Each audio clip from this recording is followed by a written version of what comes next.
Muitas vezes, na nossa caminhada cristã, e até aqueles também que ainda estão buscando um caminho, nos deparamos com várias terminologias em relação ao Evangelho. Aí uns falam, o Evangelho da libertação, o Evangelho social, o Evangelho humanista, e muitas outros títulos, digamos assim. Mas, afinal, o que é o Evangelho? Qual é a essência do Evangelho? É isso que nós vamos esclarecer nesta postagem. Olá, sou o Pastor G, seja bem-vindo ao canal. O propósito do canal é difundir a palavra de Deus. Bom, como estava dizendo, existe essa dúvida, né, sobre o que é o Evangelho. E nós vamos usar, será que isso tem na Bíblia? Tem. Lá em Romanos, no capítulo 1, versículo 16, vai ser o nosso texto inicial de meditação, que assim está escrito: porque não me envergonho do Evangelho de Cristo, pois é o poder de Deus para a salvação de todo aquele que crê, primeiro do judeu e também do grego. Antes da gente trazer o esclarecimento, a meditação sobre o que é o Evangelho, vamos ver um pouquinho desse contexto. Paulo aqui estava escrevendo aos crentes em Roma, a igreja em Roma. E ele coloca aqui, não me envergonho. Por que ele teve que fazer isso? Teve que registrar uma afirmação tão forte, não me envergonho. Roma era uma cidade culta. E o evangelho em Roma era tido como fanatismo religioso. Na Grécia também, ele era ridicularizado. Quer dizer, no mundo culto da época, o evangelho ele era tido como algo que não era bom. Era um fanatismo, era um pessoal que era muito estranho, era tipo uma seita, era exposto à ridicularização. E para os judeus da época era uma pedra de tropeço. Por quê? Porque o Messias, que eles estavam esperando era um Messias político, que iria libertar-nos do jugo romano. Então viria um Messias guerreiro, um Messias poderoso, humanamente falando. E o Messias que veio montado no jumentinho. O Messias que veio pregando a paz. A minha paz vos dou. Veio pregando o perdão, Perdoe 70 vezes 7. Então, para eles, digerir o evangelho, digamos assim, também era uma coisa estranha. Agora, se a gente puxar por dias atuais, esse quadro não mudou muito. Você vê que na academia, eu falo academia aqui como mundo culto, continua sendo uma insensatez, uma ignorância. Muitos acham que o ser evangélico, ou o evangelho em si, é uma coisa ultrapassada, era um livro muito antigo, já tem hoje a ciência, tem a arqueologia, tem aí, inteligência artificial, tem tanta coisa, ainda vai considerar esse evangelho aí que foi escrito há mais de 2.000 anos, e a Bíblia como um todo há mais de 3.000, 4.000 anos. Então ainda hoje continua esse pensamento. E os judeus também ainda hoje estão esperando o Messias. Por isso que Paulo teve que se posicionar, teve que tomar essa atitude para dizer, pessoal, apesar de Roma ser uma cidade muito culta, ser uma cidade muito intelectualizada, eu não me envergonho do Evangelho. Eu vou continuar difundindo o Evangelho. Eu vou continuar seguindo o Evangelho.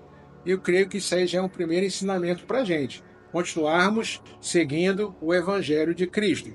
Agora, voltando ao tema, o que é o Evangelho?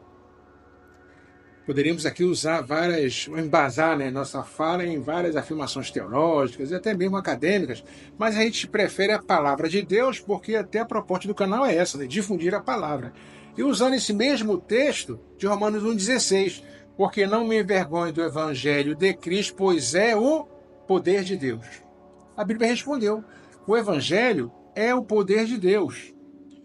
É interessante que o poder é sempre buscado pelas pessoas, pelo ser humano, pelas empresas, pelas nações, pelos políticos, pelos governantes, pelos religiosos. Todos querem uma fatia de poder.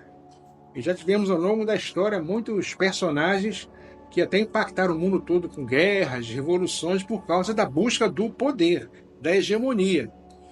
Agora, o Evangelho é o poder de Deus, só que é um poder diferente, veja bem. O poder humano ele é usado a favor dele próprio. Por exemplo, uma nação que tem um exército poderoso, um poder militar, ela vai usar esse poder militar em seu benefício. Uma empresa que tem um poder econômico grande, ela vai querer usar esse poder econômico a favor da própria empresa.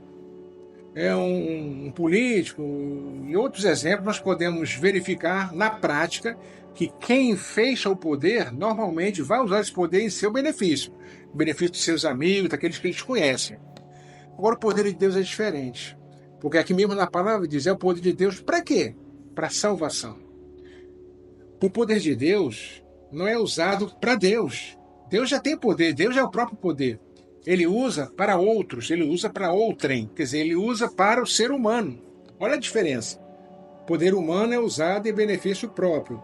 Poder de Deus usado para beneficiar outro, beneficiar o ser humano, beneficiar aquele que se achega a Deus. Porque exatamente está dizendo, é o poder de Deus para a salvação de todo aquele que crê.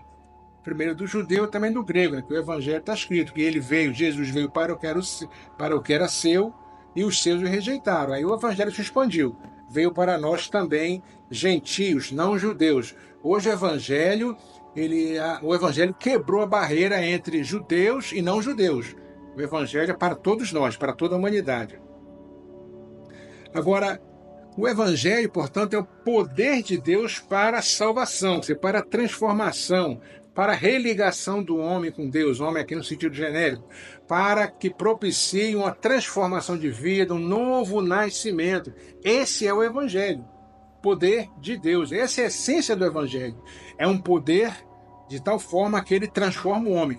Nenhum poder humano citado anteriormente, seja um poder militar, seja um poder econômico, poder político, poder social, poder religioso, nenhum desses poderes tem capacidade para efetuar uma mudança, uma transformação na essência do ser humano, lá dentro, não tem.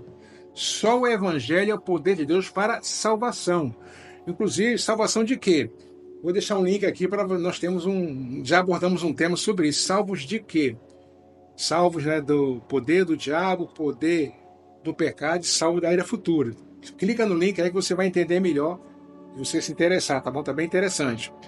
O Evangelho, portanto, ele tem essa capacidade de transformar o ser humano, de gerar um novo nascimento, gerar uma nova pessoa.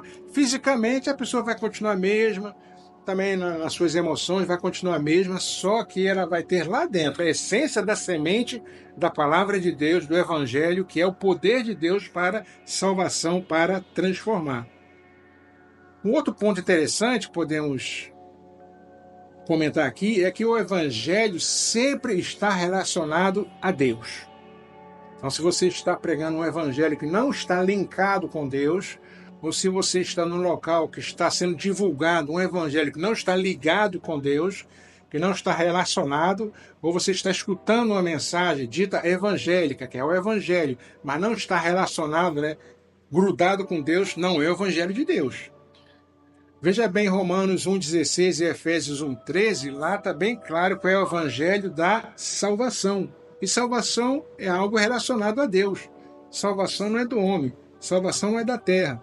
Salvação não é um poder do sistema humano, é um poder de Deus. Romanos 1,16 já lemos, né, que é o evangelho para a salvação de todo aquele que nele crê. Em Efésios 1,13, o evangelho da vossa salvação. Paulo falando lá aos Efésios, a igreja de Éfeso fala, em quem também vós estáis, depois que ouviste a palavra da verdade, o evangelho da vossa salvação. O evangelho, veja bem, também está relacionado com a glória de Deus. O evangelho sempre é relacionado com Deus. Na primeira carta de Paulo a Timóteo, capítulo 1, versículo 11, ele fala, conforme o evangelho da glória de Deus, bem-aventurado, e aí ele continua. Sempre o evangelho está relacionado com Deus, porque o evangelho, ele vem de Deus. Evangelho é o evangelho da paz, a paz de Deus. Romanos 10,15, Efésios 6,15. Lá em Romanos está dizendo, como pregarão se não forem enviados? Como está escrito, quão formosos os pés dos que anunciam o evangelho da paz. Aí o texto continua. Efésios 6,15, calçados os pés na preparação do evangelho da paz. Essa paz é a paz de Cristo. Jesus falou, vos deixo a minha paz, não a dou como o mundo a dá. É a paz de Deus, é a paz de Cristo. Algo relacionado com Deus. O evangelho também é chamado da graça de Deus, evangelho da graça de Deus. Olha, graça de Deus é de Deus, está relacionado com Deus. Atos 20, 24. Mas em nada tenho a minha vida por preciosa, contanto que cumpra com alegria a minha carreira e o ministério que recebi do Senhor Jesus, para dar testemunho do evangelho da graça de Deus. Por essa instrução, esse esclarecimento, fica bem claro que qual é a essência do Evangelho? É o poder de Deus. O Evangelho vem de Deus. O Evangelho é de Deus. Então, conforme a gente viu, o Evangelho é o poder de Deus para a salvação, para a transformação, para um novo nascimento.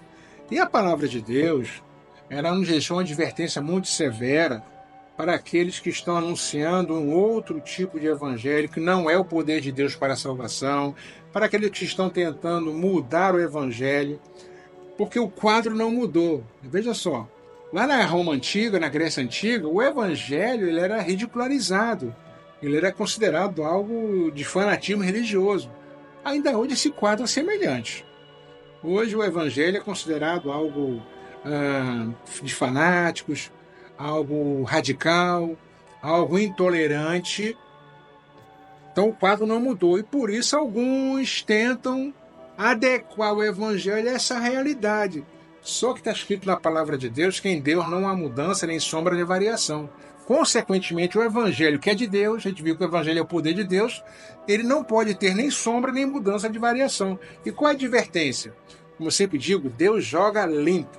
Deus é um Deus sincero, Deus é um Deus verdadeiro. Ele avisou, olha aqui, advertência em Gálatas, logo no capítulo 1, versículos 6 a 10, advertindo-nos sobre o seguinte, Paulo escrevendo aos Gálatas, maravilho-me de que tão depressa passastes daquele que vos chamou a graça de Cristo para outro evangelho, o qual não é outro, mas há alguns que vos inquietam e querem transtornar o evangelho de Cristo. Mas ainda que nós mesmos, ou um anjo do céu, vos anuncie outro evangelho, além do que já vos tem anunciado, seja anátema, isto é, seja maldito. A palavra anátema significa maldito. Assim como já vos dissemos, agora de novo também vos digo, se alguém vos anunciar outro evangelho, além do que já recebeste, seja anátema, maldito. Porque persuado eu agora a homens ou a Deus? Ou procuro agradar a homens? Se estivesse ainda agradando aos homens, não seria servo de Jesus Cristo. A advertência aqui é bem clara. Quem prega um outro evangelho, quem tenta mudar o evangelho, é maldito. Por que é maldito? É porque assim Deus está furioso, é maldição? Não, é maldito porque não é bênção. Porque o evangelho é bênção de transformação, é bênção, né, de novo nascimento, é bênção de uma nova pessoa. E esse outro evangelho que Paulo está falando não ocasiona isso, então não é bênção. Se o que não é bênção é maldição. No reino de Deus não é dual. É sim, é não. Se já vossa palavra sim, sim, não, não.